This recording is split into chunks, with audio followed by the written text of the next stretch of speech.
Bismillahirrahmanirrahim. Innal hamdalillah nahmaduhu wa nasta'inuhu wa nastaghfiruh wa na'udzu billahi min shururi anfusina wa min sayyiati a'malina. May yahdihillahu fala mudilla lahu wa may yudlil fala hadiya lahu. Asyhadu an la ilaha illallah wahdahu la syarika lahu wa asyhadu anna Muhammadan abduhu wa rasuluh. Allahumma salli ala Muhammad wa ala ali Muhammad kama sallaita ala Ibrahim wa ala ali Ibrahim wa barik ala Muhammad wa ala ali Muhammad kama barakta ala Ibrahim wa ala ali Ibrahim fil alamin innaka Hamidum Majid.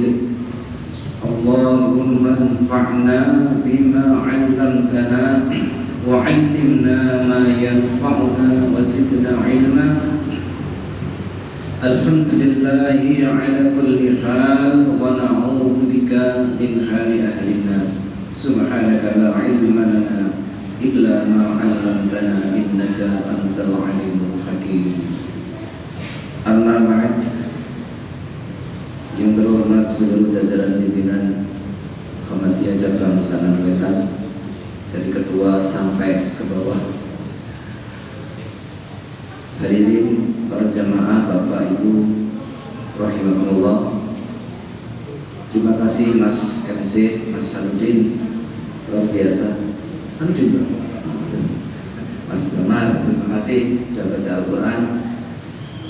Mereka adalah santri-santri di Ar-Rahmah yang setiap Jumat mestinya ketemu dengan saya. Tapi ini cuma ada libur kepanjangan, mulai sampai saya kira melebu. Alhamdulillah, syukur kita panjatkan kepada Allah Subhanahu wa Ta'ala. Pagi hari ini kembali bertemu dengan saya yang ketiga kali insyaallah, dan terima kasih kepada pihak-pihak yang telah mengundang saya. Ini Pak Dr. Eri Juwapri, langsung alhamdulillah. Tinggal Pak Muklis yang mengundang, merencanakan, dan belum tampak. Mudah-mudahan semua yang berniat hadir dan sudah hadir diberikan rahmat dan ampunan dari Allah Subhanahu wa Ta'ala. Amin. Salawat serta salam semoga senantiasa tercurahkan kepada beliau junjungan kita, uswatun hasanah kita, Nabi Muhammad sallallahu alaihi wasallam, beserta seluruh keluarga beliau, seluruh sahabatnya, dan seluruh pengikutnya sampai hari kiamat kelak. Baik Bapak Ibu sekalian, kita akan mulai masuk materi. Ketika saya ditanya oleh Bapak Muklis materinya apa, saya tidak menjawab apa-apa. Kemudian diberikan usul apa gitu, terus saya berikan, gimana kalau kita materinya tentang mengikis penyakit wahan. Saya tidak mengatakan yang hadir ini punya penyakit wahan, tidak.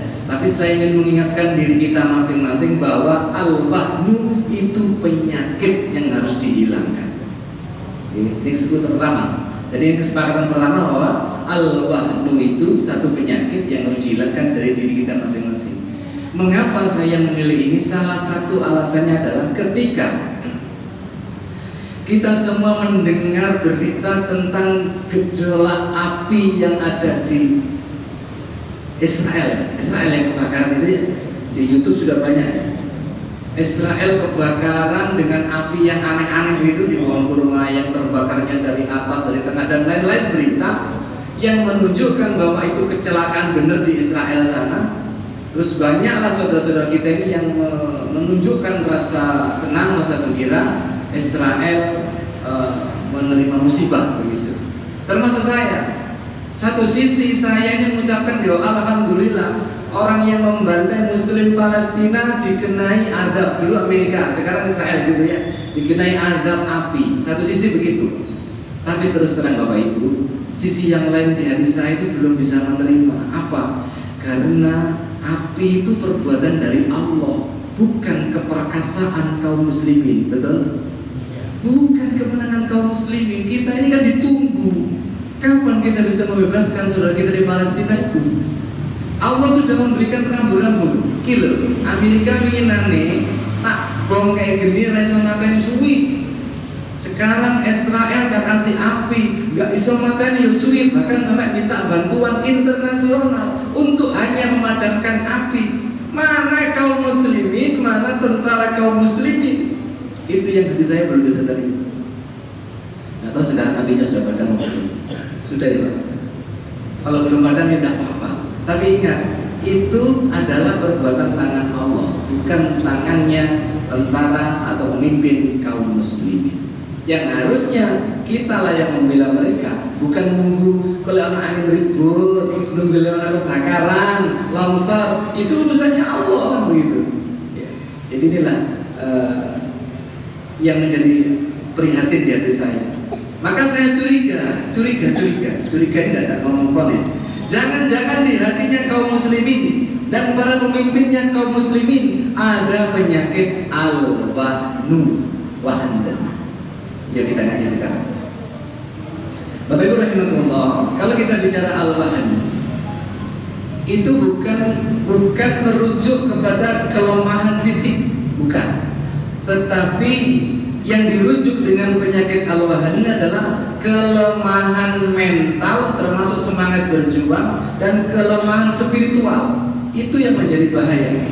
Kalau kita baca hadis yang saya tulis pertama ini, riwayat Abu Dawud dan Ahmad, beliau Rasulullah SAW bersabda, yushikul uman an tada'a alaikum kama tada'al akalatu ila qas'atiha.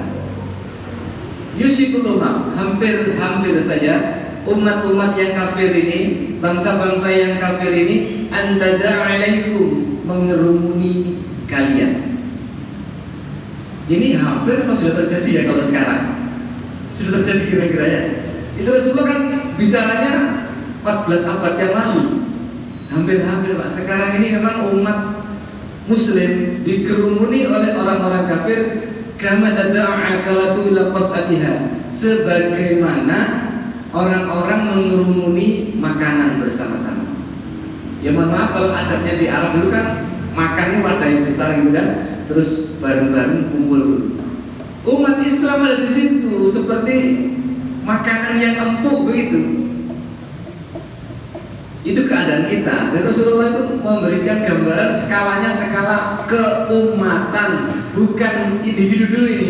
Rasul mengatakan, hei umat Islam, kamu ini sekarang seakan-akan sudah dikerumuni oleh orang-orang jahat, orang-orang serakah, rakus, tamak, seperti orang yang mengerumuni baki dalam makanan itu. Maka ada yang bertanya, wa min qillatin nahnu yawma idzin. Apakah keadaan yang demikian itu karena qillatin nahnu yawma idzin? Apakah karena kami jumlahnya sedikit? Apakah karena umat Islam sedikit? Qala, Rasulullah menjawab, bal antum yawma idzin katsir. Bahkan kamu pada hari itu, pada hari ini jumlahmu banyak. Bapak Ibu, sekarang umat Islam jumlahnya banyak. Ukuran miliar sudah miliar. Hanya saja terpecah-pecah dalam bangsa-bangsa yang berbeda-beda, sehingga mereka berat untuk bersatu, berat untuk menyatukan diri. Kita jumlahnya banyak. Rasul sudah mengatakan, bal antum yauma idzin katsir. Kamu itu jumlahnya banyak. Walakinnakum, akan tetapi kalian itu ghusaun ka ghusa'is sail, bagaikan sampah yang dibawa oleh air bah, air yang tumpah. Ada yang menerjemahkan kamu bagaikan buih. Buih itu tidak mengakar, tidak punya kekuatan, tapi dia dihanyutkan oleh aliran air. Itulah keadaan umat Islam pada umumnya sampai sekarang ini. Jadi umat Islam itu bagaikan dengan lihat musim hujan, ada sampah yang hanyut di sungai. Ingat, itulah keadaan umat kita sekarang. Hanyut itu tidak punya kekuatan apa-apa, Pak. Ikut aliran air ke Husaun dan Husain Sail, seperti buih atau seperti sampah yang hanyut oleh aliran air. Padahal kita ini yang punya kekuatan, secara fisik militer kita punya. Iran, ada Mesir, ada Turki, ada Jordan dan lain-lain. Ada satu punya. Malah saya ingin perang India kalau Pakistan ternyata umat Islam punya nuklir ternyata, punya nuklir. Tidak tahu saya penyebabnya kok ada pertikaian antara Pakistan dengan India. Allah a'lam. Kembali kepada hadis ini Bapak Ibu. Kalau kamu keadaanmu seperti sampah yang dibawa oleh air hujan, wala yanzi'anna Allahu min suduri aduwikumul mahabata minkum. Rasulullah mengatakan wala yanzi'anna, Allah akan mencabut min suduri aduwikum, dari dada musuh-musuh kalian. Dari dada musuh-musuh kalian dicabut oleh Allah al-mahabata minkum, kehebatan kamu. Rasa takut mereka kepada kamu dicabut. Artinya Bapak Ibu, sekarang ini jelas terjadi bahwa orang-orang kafir itu tidak satu pun takut dengan bangsa kaum muslimin. Tidak takut sama sekali. Jadi kan sudah lihat nyata sekarang di depan mata kita, kalau di Palestina itu berapa nyawa yang sudah dibantai, dialirkan darahnya, sudah berapa ribu yang terusir, bahkan katanya mau dibawa ke Indonesia. Pesan ya jenengan, sing yatim mau sing rondo. Itu luar biasa. Karena penderitaan Palestina itu seperti itu. Berarti apa? Orang-orang kafir renek wedine belas karo kaum muslimin. Padahal sudah dilemahkan oleh Allah dengan bakar api itu. Kok si umat Islam tidak bangun? Kapan umat Islam mau bangun itu? Kapan? Sehingga kita menangnya itu bukan semata-mata karena api atau karena banjir, tapi benar-benar dari usaha kaum muslimin. Kita dicabut, orang kafir dicabut dari hati mereka rasa takut kepada kita. Sebaliknya, wala yakifannallahu fi qulubihimul wahna. Justru Allah akan menimpakan atau memasukkan fi qulubikum, di dalam hati-hati kalian, al-wahna, kelemahan. Wahan itu apa Ibu? Maknanya lemah. Wahan, lemah. Dimasukkan oleh Allah dalam hati kita kelemahan. Qala qailun, seorang bertanya, ya Rasulullah, wa mal wahan? Apa yang dinamakan dengan wahan itu? Wahan itu apa? Di hati kaum muslimin kok dimasuki wahan-wahan itu apa? Qala, Rasulullah menjawab, hubbud dunya wa karahiyatul maut. Ini dengan hafal kabeh ya, hubbud dunya wa karahiyatul maut. Jadi penyakit yang asalnya individu-individu ini Pak, kalau sekarang mayoritas kaum muslimin dan pemimpin kaum muslimin enek penyakit al-wahan, maka orang-orang kafir tak akan takut kepada kita. Nyata loh Pak sekarang. Tunggu apa? Kita sebelum nyawa ini pergi dari kita, cari pahala yang besar, menolong umat ini, peduli dengan keadaan umat ini. Jadi namanya al-wahan itu secara letternya Rasulullah sudah jelas mengatakan definisi al-wahan adalah hubbud dunya wa karahiyatul maut, artinya cinta yang berlebihan terhadap dunia, wa karahiyatul maut, dan takut untuk mati, enggan untuk mati. Kata para ulama Bapak Ibu, dua penyakit hubbud dunya dan karahiyatul maut itu dua hal yang saling melazimkan Pak. Artinya kalau orang itu ada kecintaan yang berlebihan terhadap dunia, otomatis takut mati. Sebenarnya semua orang sih takut mati, artinya semua orang takut mati, yang wajar. Tetapi karena ini kecintaan kepada dunia itu sangat besar, sehingga dia itu enggan untuk mati, maka akibatnya apa? Enggan berjuang, enggan memberikan tenaga pengorbanan untuk kemuliaan agama Islam. Ya, kita ngaji, alhamdulillah, mudah-mudahan ya untuk menguatkan diri kita ini, persatuan umat ini, supaya tidak ada penyakit-penyakit bahan yang menghantui kita. Sekali lagi, hubbud dunya wa karahiyatul maut itu dua hal yang mesti ada gitu. Kalau dia cinta kepada dunia yang kelewatan, mencari dunia yang sangat dia cintai, maka otomatis biasanya dia itu akan apa? Karahiyatul maut, takut mati. Padahal mesti mati kan gitu loh. Padahal kita itu mesti mati. Mau tidak mau kita itu pasti mati. Jadi ketakutan mati itu takut apa? Gitu. Apakah takut tidak makan, takut tidak minum dan sebagainya. Ini mudah-mudahan kita kikis dengan ngaji kita pada pagi hari ini. Bapak Ibu rahimahullah, saya lanjutkan. Tadi hadis riwayat Abu Dawud dan Ahmad terkenal. Kita lanjutkan membaca Al-Quran surat Ali Imran ayat 14. Kenapa ini saya bacakan? Karena naluri cinta kesenangan hidup di dunia itu diakui keberadaan oleh Allah. Diakui memang manusia itu senang dengan kehidupan dunia ini, pasti senang. Kita bacakan dulu ayatnya.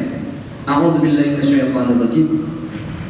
Zuyyina lin-nasi hubbus syahawati minan nisa'i wal banina wal qanatiril muqantarati minadh dhahabi wal fiddati wal khayril musawwamati wal an'ami wal harth. Dzalika mata'ul hayatid dunya wallahu 'indahu husnul ma'ab.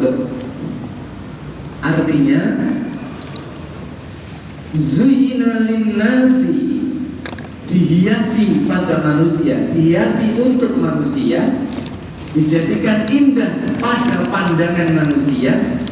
Apa itu? Hubbus syahawati, mencintai keinginan-keinginan atau syahwat-syahwat yang berupa minan nisa'i, nek wong lanang seneng karo perempuan. Wajar apa tidak ini Pak? Wajar. Lah iso ya ndak siji karepe lek wong wani ngono iso ya lurus telu barang. Halo. Lek wani lho sekarang iki. Wani tok itu. Semua laki-laki yang normal pasti cinta kepada perempuan. Jangan dikira yang bicara ini tidak senang dengan perempuan. Kalau ada kesempatan ya mungkin masih mau. Tetap mengizinkan itu ya. Sudah pastilah, tinggal masalahnya nanti bagaimana kita ini mengendalikannya. Yang kedua, wal-bani, cinta kepada anak-anak, termasuk berbangga-bangga dengan anak. Anak pemberian dari Allah, ada yang diberi satu, ada yang diberi dua, tiga dan seterusnya, ada yang tidak diberi. Tapi manusia oleh Allah dijadikan pasti hatinya senang kepada anak. Cintanya ini cinta naluri Pak. Artinya naluri apa? Bapak ibu tidak usah perlu belajar, jadi bapak itu mesti cinta kepada anak. Itu namanya cinta naluri. Kalau cinta kepada Rasulullah lain, bukan cinta naluri. Cinta berdasarkan mafahim, pemahaman-pemahaman. Sebab cinta kepada Rasulullah tiba-tiba ada. Harus ada mencari ilmu, membaca, mendengar, ngaji dan sebagainya. Sama dengan cinta kepada Allah, tidak tiba-tiba cinta.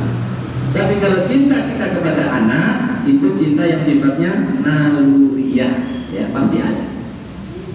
Jadi yang beranak bapak ini ya, saya bapak, dengan bapak itu pasti pingin anaknya akan sejahtera. Tidak pingin anaknya soro. Lagi bisa ngomongin wes beni bapak ae sing soro sampai nggak usah soro. Jadi nggak pingin.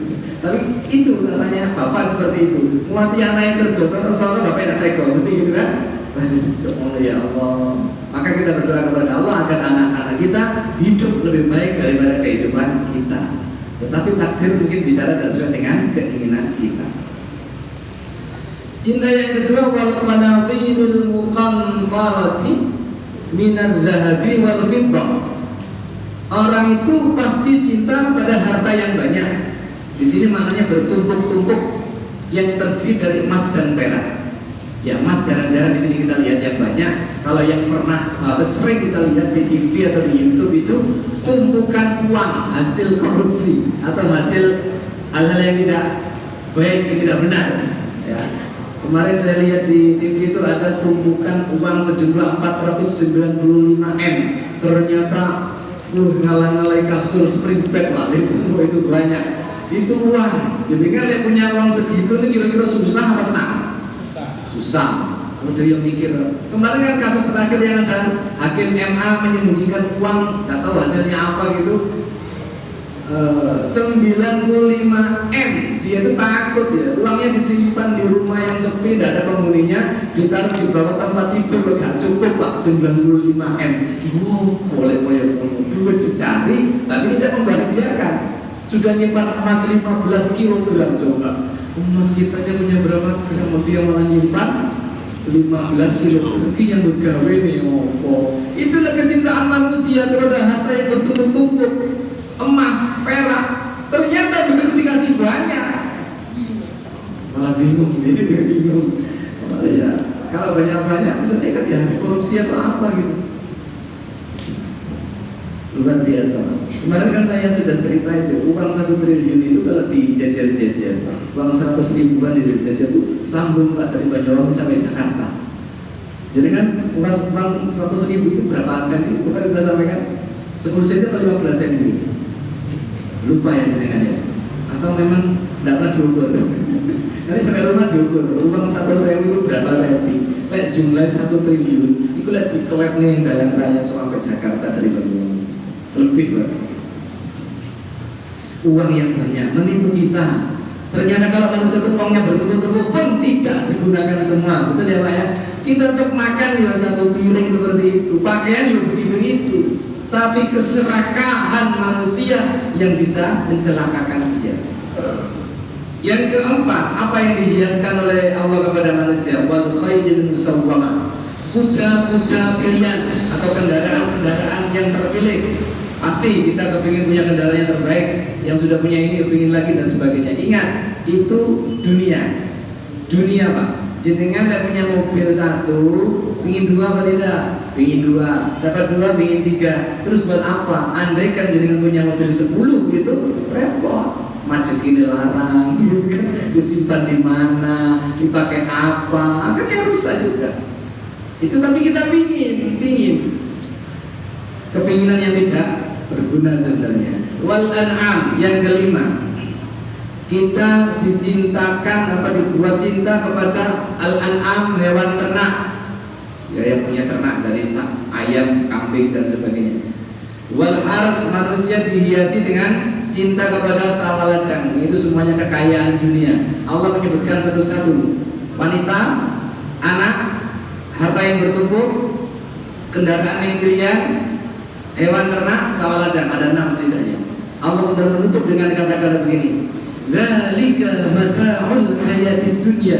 Yang demikiannya adalah kesenangan hidup di dunia. Wallahu indal husnul ma'ab, dan di sisi Allah lah nanti tempat kembali yang terbaik.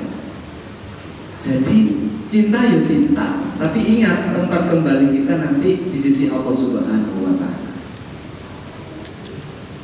Ini surat Ali Imran ayat 14. Jadi ini saya dan panjenengan pasti punya rasa cinta. Tetapi kalau cinta tadi yang berlebih mengibatkan kita tidak berani berjuang, kita takut mati dan lain-lain hal negatif yang lain. Nah, aduh rahimahullah, sekarang kita akan melanjutkan tentang inti dari materi yang saya tuliskan, yaitu upaya mengikis penyakit al-wahn. Ya, itu ada banyak, tetapi ini 5 hal yang saya sampaikan. 5 hal. Upaya yang pertama, menyadari bahwa cinta dunia yang berlebihan itu mudah menjerumuskan seseorang. Kita sadar bahwa harta adalah ujian, garis miring cobaan. Rasulullah SAW bersabda, Inna likulli ummatin fitnah. Sungguh pada setiap umat itu ada fitnah, ada ujian, ada cobaan. Wa fitnatu ummati al-malu, kata Rasul. Cobaan umatku itu harta. Harta benda dipastikan Rasulullah menjadi ujian bagi umat Islam.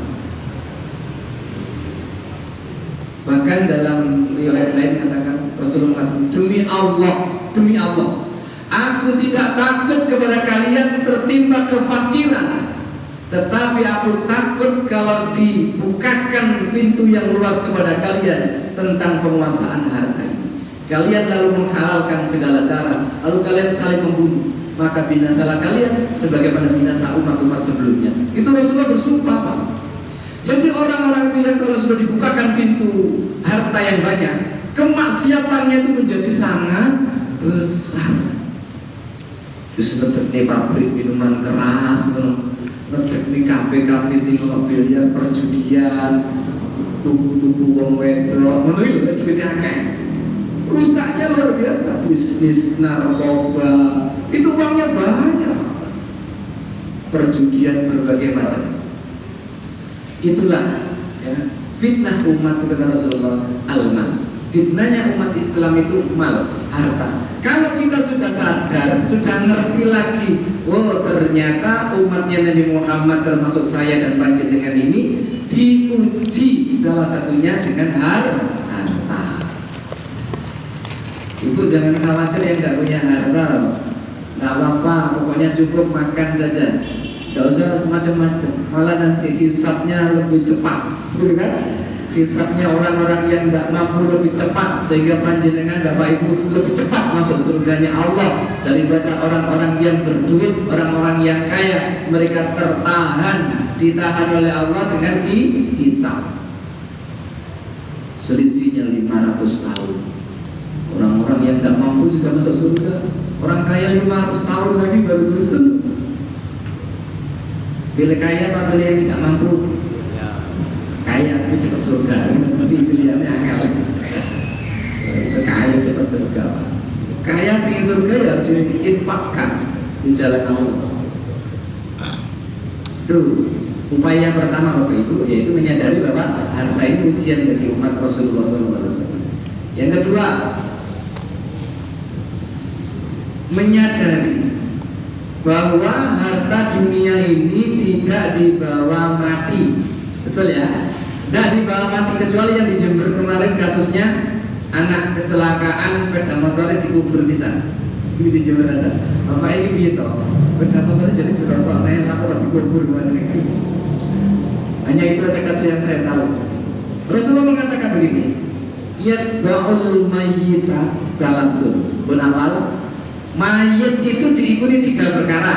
Setiap orang, saya, Bapak Ibu siap jadi mayat, diikuti 3 perkara nanti. Ahluhu wa maluhu wa amaluhu. Hartanya, keluarganya dan amalannya. Fayarji usnani, yang 2 kembali, wa yabqa wahidun, yang 1 tetap. Yarji'u ahluhu wa maluhu, yang kembali adalah keluarga dan harta kembali, tidak ikut ke alam kubur. Wa yabqa, dan yang tetap mengikuti panjenengan Bapak Ibu adalah amaluhu, amalnya. Masya Allah. Ayo Bapak Ibu semangat, cari amal pahala, itu yang akan kita bawa. Saya kemarin sempat nangis Pak, ketika ngaji ini tiba-tiba saya membacakan ya ayat hadis ini sama. Di luar dugaan saya, ada seorang ibu angkat tangan tanya begini, tanya ini Masya Allah, gini Bu, jadi renungkan, Pak, ada apa Bu? Saya ini nabung, tapi tidak banyak. Terus itu nabung saya nanti kalau mati Pak, biar dipakai anak saya untuk selamatan. Coba, aku yang berwakil. Berarti ini betul-betul siap mati berarti. Dia sudah nabung sekarang, nanti agar uangnya itu digunakan untuk kebaikan, untuk doa sama dia yang sudah mati. Jadi kan nabung keren. Sambung. Nabung tapi untuk dunia kita ini banyaknya. Ini betul tak terjadi di luar pojok. Tekan nggak mau tanya begitu kemarin. Nabung kanggo mati. Jadi kan menyimpan kain kapan belum? Di lemari sekira daster. Kelambi bertumpuk-tumpuk, yakin. Tapi kita belum pernah melipat kain kapan di lemari kita.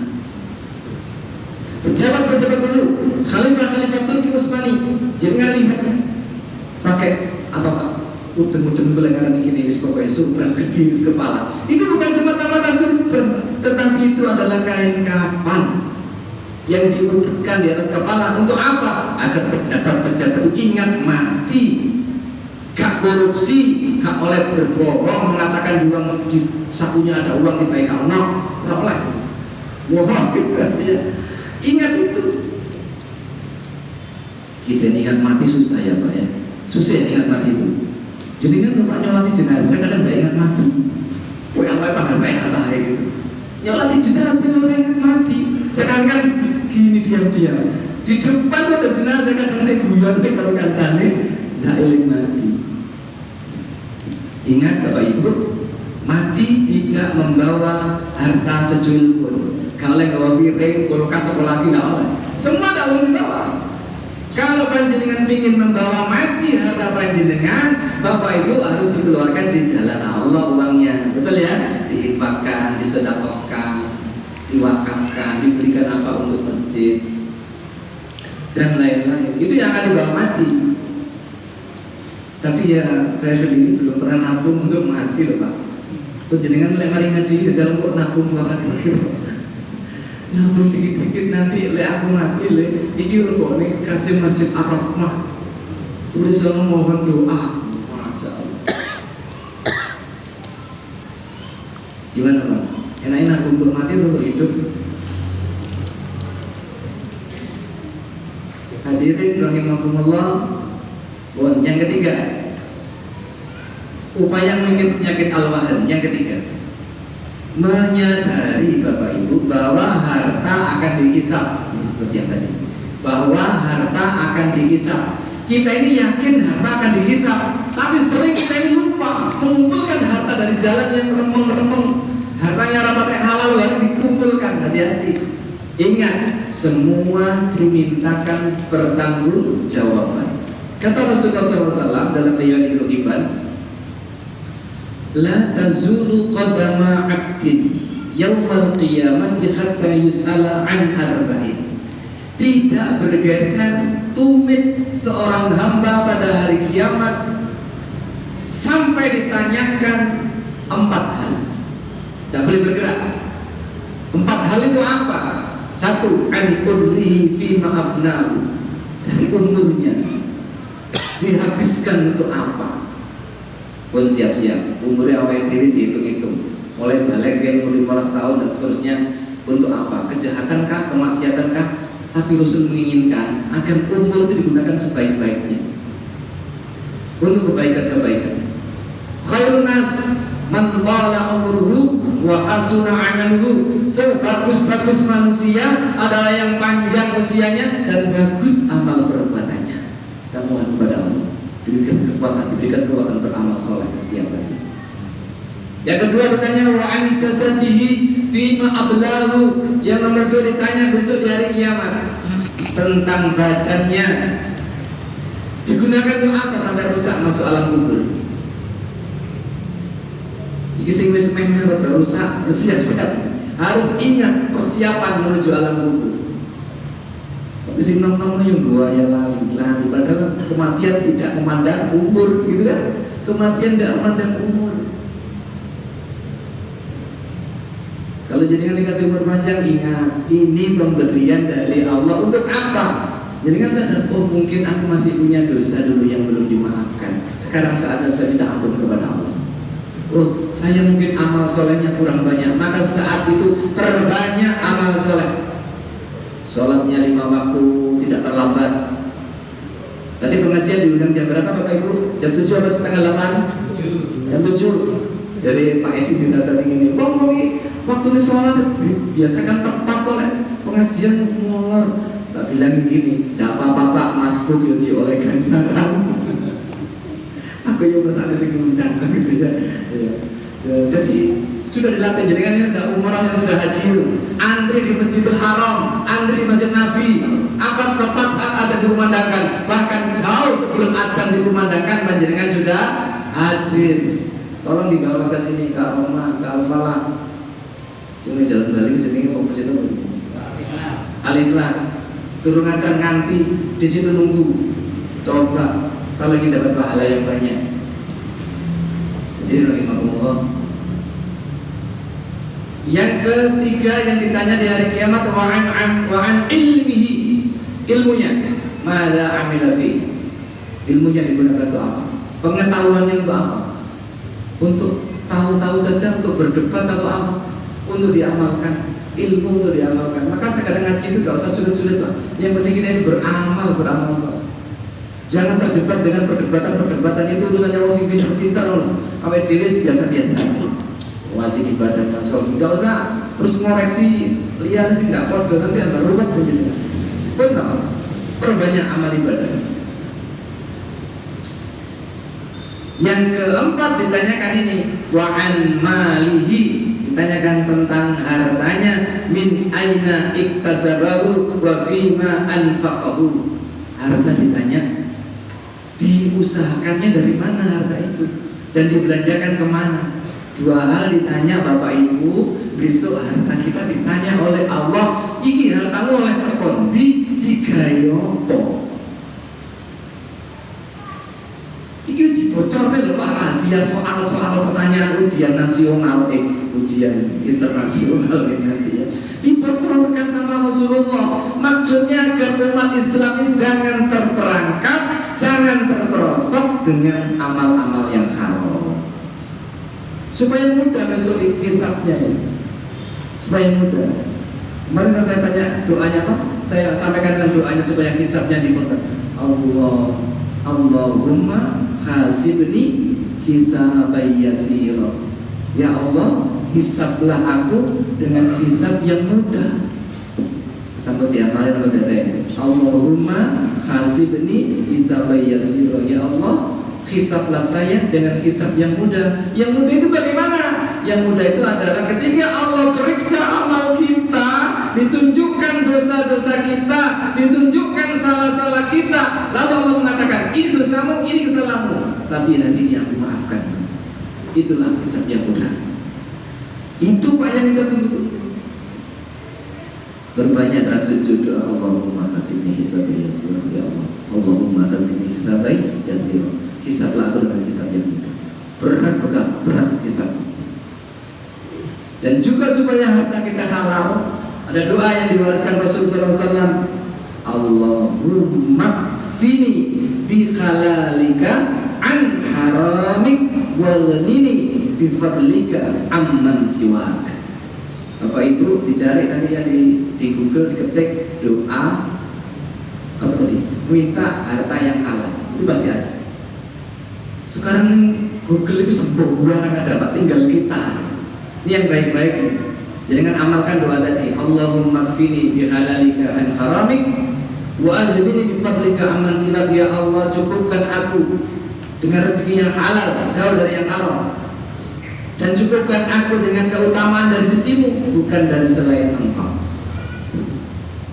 Hadirin rahimakumullah, yang keempat, menyadari bahwa harta yang diinfakkan atau dikeluarkan di jalan Allah itu tidak berkurang. Jadi semua sudah paham. Saya yakin sudah paham. Kalau dengan ini memberikan apapun, apa 1.000, 2.000, 10.000, 1 juta, tidak hilang asalkan ikhlas. Asalkan ikhlas. Pokoknya jangan pakai seperti murid-murid saya.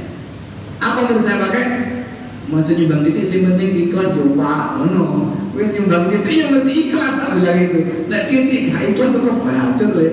Sewu yang mesti ikhlas. Maksudnya itu jenengan sumbang atau dengan kemampuan panjenengan memohon ini supaya diterima di sisi Allah Subhanahu wa taala. Dibalas di sisi Allah Subhanahu wa taala dengan balasan yang berbagai macam dijanjikan dalam Al-Qur'an dan hadis. Jangan ingat kalau setiap hari Allah mengutus malaikat, satu malaikat berdoa begini, Allahumma a'ti munfiqan khalafan. Yang satu berdoa, Allahumma a'ti mumsikan talafan. Setiap hari Bapak Ibu, Allah mengutus malaikat dan mendoakan, ya Allah, berikanlah kepada orang yang infak itu khalafan, pengganti apakah berupa pahala, apakah berupa harta, kemudahan, kesehatan dan lain-lain. Malaikat yang berdoa setiap hari. Wa'akti musikan talafan, dan berilah kepada orang-orang yang pelit, orang-orang yang menggenggam hartanya, tidak mau infak, tidak mau sedekah, karena wahan dari itu penyakit wahan. Didoakan supaya hancur oleh malaikat. Tinggal kita mau pilih yang mana. Jadi itu yang keempat. Insya Allah semangat mau berinfak. Insya Allah ini kota ini setengah dulu Mas. Sudah terlambat. Kota itu belum saya ini makan dipakai. Nanti yang mau infak lagi silakan. Aku infak itu oleh Jumat ya. Infak tidak menerima susu lah, kota susu. Jadi rahimahullah.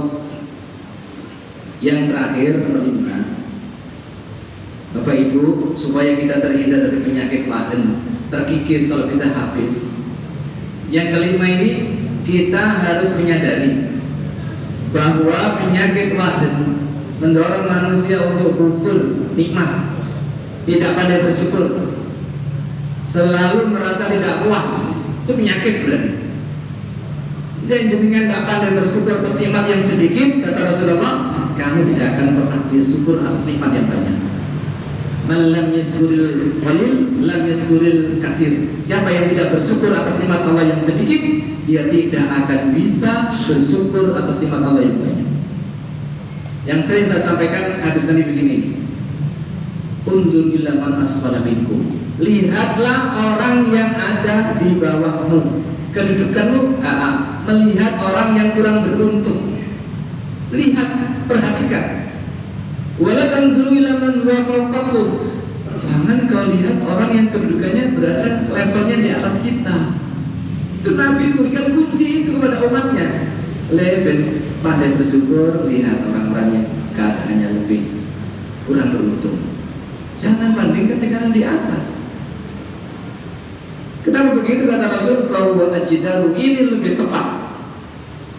Allah tasdad nikmatullahi alaikum, agar kamu tidak meremehkan nikmat Allah atas kalian. Yo kepingin, tapi kan yo jenenge kepingin tidak mesti keturutan, begitu Pak ya. Jadi kita lah dikendalikan diri kita ini, dikendalikan supaya tetap beribadah, harta yang ada itu disyukuri, bisa diinfakkan.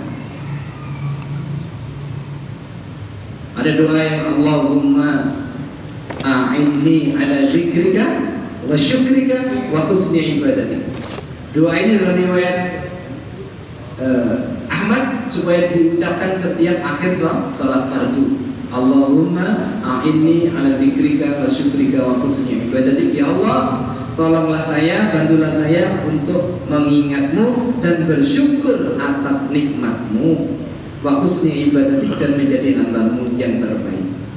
Kalau Bapak Ibu pandai bersyukur, hatinya merasa tenang, dan itulah kebahagiaan. Jangan suka banding-bandingkan dengan orang yang hartanya lebih banyak, kendaraannya lebih bagus. Nanti kita tidak bersyukur. Kalau tidak bersyukur, hati kita menjadi panas, dan itu tidak bahagia. Betul ya Bu ya? Ya, betul. Nah, ini Bapak sekalian, 5 hal sudah saya sampaikan. Ya, kali mungkin perlu disimpulkan supaya tidak terlepas. Kesimpulannya begini. Yang pertama, cinta dunia tidak boleh berlebihan. Jadikanlah dunia yang kita punya ini sebagai bekal menuju kampung akhirat. Bekal menuju kampung akhirat. Sehingga jenengan sedekah walaupun sedikit, yang penting rutin ya. Bisa berzakat, alhamdulillah. Zakat itu sedikit rotok, tak pada abad mengeluarkan. Kemarin ada orang yang mau berzakat itu duitnya juta, Pak, puluhan juta. Itu ya apa gitu ya. Jadi kita zakat kok mau yang disakatkan ternyata 90 juta. 90 juta disakatkan. Bayangkan kalau kita pek sendiri gitu kan berapa. Nah, itu, tapi ingat, itu bisa kalau dizakatkan balik di akhirat. Balik. Yang kedua, takut mati, sewajarnya takut mati. Takut mati jadikan upaya untuk mencari bekal, untuk beramal soleh, untuk mencari surganya Allah. Kan pas khutbah Jumat dulu saya katakan ada perasaan khauf ketika ibadah. Khauf itu takut jangan-jangan ibadahku gak diterima, itu khauf. Maka kita akan banyak ibadah, perbanyak ibadah kita. Ini kurang pas ya, kurang selewat-lewat ini. Terus jenengan akan mengulang-ulang ibadah itu karena takut jangan-jangan ibadah itu hari Senin tidak diterima oleh Allah. Saya akan ulangi hari Selasa dan seterusnya. Ini bekal kita. Ya Bapak Ibu, terakhir untuk semua hadirin, semuanya saya doakan menjadi orang-orang yang tidak berpenyakit wahan. Jadi orang-orang yang bisa menolong agama Allah, bersedekah, berzakat, sholatnya tertib, di keluarganya dilindungi oleh Allah, dibimbing ke jalan yang benar, dihiasi dengan akhlak yang mulia. Amin ya rabbal alamin. Demikian Bapak Ibu, mohon maaf sedikit yang saya sampaikan. Ada waktu sedikit, barangkali ada yang perlu ditanyakan sebelumnya. Saya mohon izin jam 8:30 saya meet. Oke Pak? Tidak apa kan? Kan lebih cepat lebih baik, jadi pengajian lebih cepat lari selesai. Monggo, ada yang bertanyakan Ibu, Bapak silakan, ada waktu sedikit.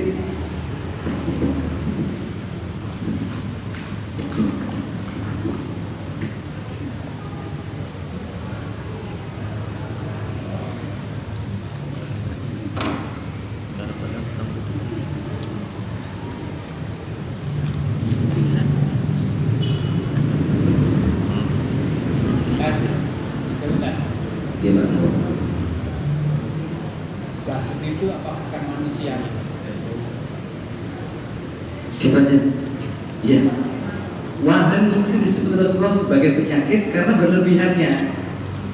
Cinta dunia biasa saja. Tetapi kalau melampaui batas sehingga dia tidak berjuang menjadi sangat pelit, menjadi tidak mau berinfak, itu menjadi penyakit Pak Eko. Itu aja.